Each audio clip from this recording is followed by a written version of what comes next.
Well, hello everybody, and welcome to EAPG and Me.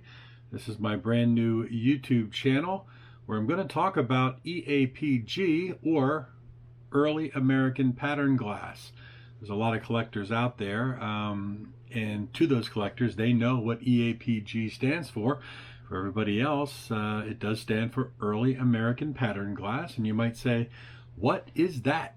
Well, it's glassware that was made either clear or with colors and patterns from about 1850 to 1914, in that time frame. Mostly mass-produced in table sets, although some sets were very common and they produced a lot. Some they didn't produce that many.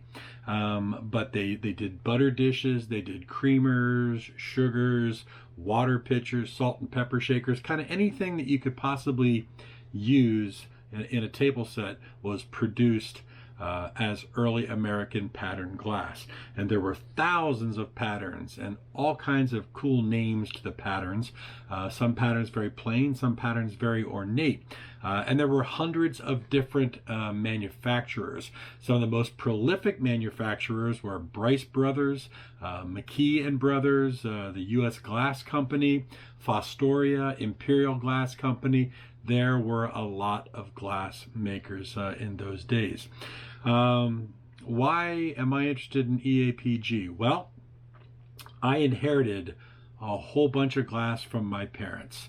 They were big lovers of Early American Pattern Glass and collectors of it. I mean, they weren't enormous collectors, but they enjoyed their time together going to glass shows, going to antique shops, going to flea markets, yard sales. Back in those days when they really were collecting, probably starting 30 years ago or so, there wasn't, eBay wasn't prolific. They didn't do anything online. Not that they would have really known what to do anyway online. They enjoyed going to glass shows, antique shops, etc., searching for not only the pieces that they were interested in, but in pieces that were in great shape. Think about it, 1850 to 1914, you're talking, way over 100 years old. And the fact that pieces exist still in good shape, absolutely amazing. So that's what they did, and all this glass came to me. I'm not an expert, not anywhere near. Matter of fact, I know very little about it. But I'm here to learn about EAPG, Early American Pattern Glass. I'm here to talk about pieces from my parents' collection. I'm going to do a little research. I'm going to post some videos about the pieces.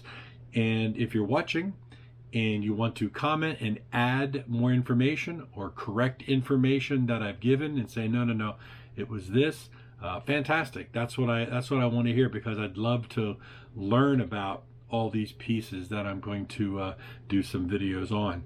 I'm going to post videos from my parents' collection. Well, it's now my collection, but I call it my parents' collection, every week. So, if you like this idea, if you want to see some of the pieces like the one right in front of me here, please subscribe, hit the like button, hit that little bell. It'll tell you when upcoming episodes are going to happen. And coming very shortly after this introductory episode, it's going to be my very first official episode, which is going to feature this piece right here. This is called Imperial, or AKA Jeweled Moon and Star. So we're going to learn all about this. I really thank, there's a Facebook group called the Early American Pattern Glass Society. They've been a big help. I've posted a bunch of pictures on there. I didn't know what I was talking about. And everybody has just been very encouraging, to the point where I was going to sell the whole collection for next to nothing, because there's a lot of it and it's just kind of sitting there. But they said, no, don't do that, for many reasons. And I'm glad they talked me out of selling it. I'm glad that I'm going to now keep it, and I'm going to treasure it, and I'm going to learn all about it. So that's what you got. This is going to be called EAPG and Me. I hope you subscribe. I hope you join me. I hope you comment. And we'll see you real soon for, it'll be episode number 2, but the first real episode about this piece right here, and many episodes to come. So thank you very much. See you soon.